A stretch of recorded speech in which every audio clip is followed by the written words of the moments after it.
Welcome to Search for Signs. My name is Gary Willing. If this information interests you, please press the like and subscribe button and press the bell for notifications. Now, I don't want to bore you with the details of how I came across this information again, but I came across this information when I was in my early 20s.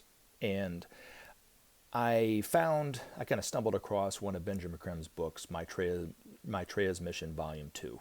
And at the time that this Maitreya experience happened, that was pretty much the extent of the literature that I had read was Maitreya's Mission, Volume 2. But I was reading this book quite a bit at the time. And I'd read it for months and months and months and months, and was really just absorbing it as much as I could. And so I had a sense about who Maitreya was, not quite as much as I have today, and I didn't have as many experiences I had with Maitreya at the time. And I definitely didn't know Benjamin Creme personally, like I did later on, but I hadn't met him at the time. And I was just kind of fumbling along myself. But I really liked it. I really liked this book. At first I hated it, but then at this point in the story, I really kind of liked it and saw the truth in it and all that kind of stuff. And I was talking with some friends of mine about this, and they recommended that I go to them to hear this man speak. And now what he was speaking about was something that was in direct conflict in my own mind with what Benjamin Creme was talking about. He's talking about conspiracy theories. And we went to this guy. He was really not too far from where I lived, and he was a local, I don't think he was an author. He was just a local speaker talking about conspiracy theories and so forth. And he was totally convinced that the Illuminati and the UN were going to take over the world, and we were basically all screwed. That's really what it amounted to. I mean, he talked about a lot of stuff, but I don't really want to bore you with it. But anyway, I remember him talking about the book, the author of the book, Behold a Pale Horse. He was talking about William Cooper and that the Antichrist was coming and all this kind of stuff. And the Antichrist would be a political figure or something like that. I can't remember exactly what he said. But one of the things I do remember him saying was, and because somebody was asking about, going to court or something like this. And he said, well, what happens is that in the United States, when you go to court, one of the questions they ask you is, of course, your name, and then they ask you your age. And you would think that it was just a simple question, but what he was saying was, it was a way that legally they could screw with you if you say your age. If they ask you how old you are and you say I'm 25 or 26 or whatever, that puts you under their jurisdiction and they can mess with you, all sorts of things. And that's what he was basically saying. That was the gist of it, right? From what I remember from 20-something years ago. Now, the thing of it is that I was reading Maitreya's Mission, and which was all about hope and hope for the future for all of us and so forth. And then I started to read this other stuff that was not talking about hope in any way. It was talking about fear and how we need to prep and have all this food stored up because there's going to be food shortages and military was going to take over the country and we need to load up on guns and all sorts of stuff, right? And I didn't really know kind of what to make of it at the time. I was young and kind of impressionable, I guess. But I finally got fed up with my own confusion of things. And I remember I prayed to God and I said, Dear Lord, what is true? Is it what Benjamin Creme was talking about Maitreya? Or is Maitreya really the Christ? Or is it these conspiracy theorists that, that I just heard about? And that, I need to prep for the future and live out in the woods, I guess, with guns or something. I don't know. Anyway, so I just remember saying this prayer. And it was just a general prayer to God. And then not long after that, I was going down to the southern part of Atlanta. If you're familiar with Atlanta, it's south of the airport. It's called Riverdale. And I was driving down there to buy an African drum called a djembe. And so there was this African shop that sold it. And the African shop was it was kind of at the far end of a parking lot with a Walmart in it on Highway 85, like I said, in Riverdale. And if you're familiar with Walmart, it's a huge establishment, right? And their parking lots are acres and acres and acres. But all the action was right in front of the Walmart. And I wasn't in front of the Walmart. I was way over to the left. And the shop was way over in the corner almost. And at the time, there wasn't much going on this side of the parking lot.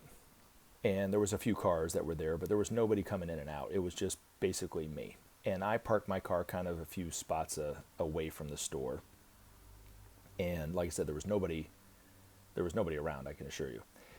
And so I'm walking into this store to get this drum. And I hear this voice behind me. It was a male voice, and it said, "How old are you?" Now keep in mind, this guy just said something about the Illuminati, not the Illuminati. When you go to court, they'll ask you how old you are, right? So this voice said, "How old are you?"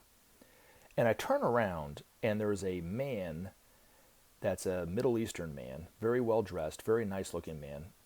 He looked exactly like the Maitreya Buddha statues look, with a very small chin, thin kind of mustache, high cheekbones, kind of a large forehead, but a very nice looking guy. Black curly hair, kind of wavy a little bit, but it was slicked back, so it almost looked like the wet look.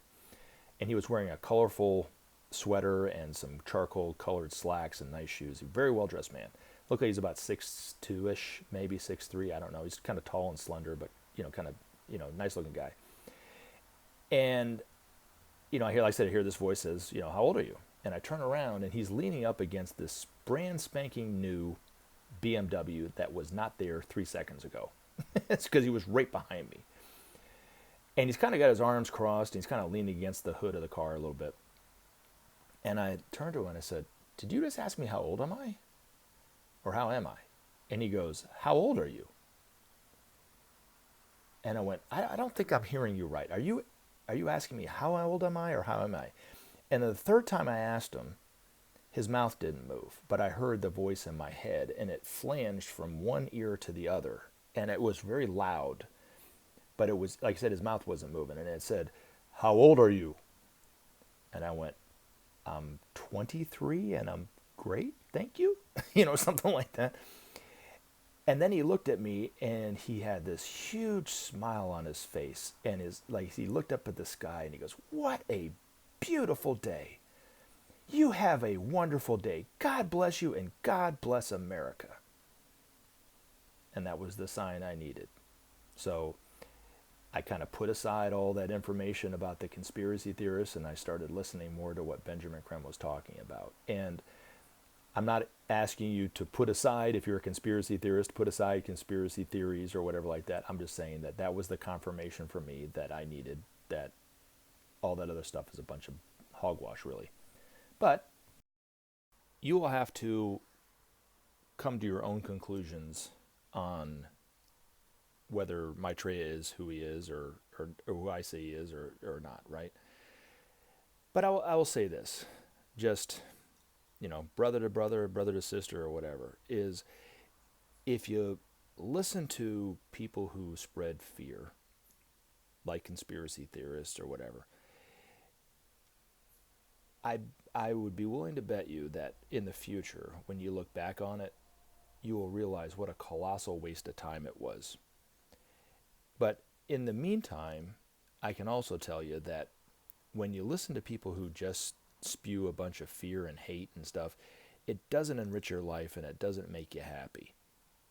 So you have to decide for yourself, what do you really want out of life? If you want that kind of stuff, then fine. It is what it is, right? I personally realize that there's no truth to any of it. But this experience, for me, really showed me that, Maitreya is who he is, because I said a general prayer to God, which is right. Is it Maitreya or is it these conspiracy theorists? I need a sign. And the sign was really given to me by Maitreya. What a wonderful day, have a wonderful day. God bless you. God bless America, right? It couldn't be simpler, right? That, there's a lot of hope in the world, that it isn't what these conspiracy theorists are saying, because all the fear that has been perpetuated over the years, none of it's ever happened. They've always talked about it, and then they regurgitate it again and again and again, but nothing ever seems to materialize. And as always, take action. Help SOP save our planet. Thanks for listening, and we look forward to talking to you again in future videos. Have a great day.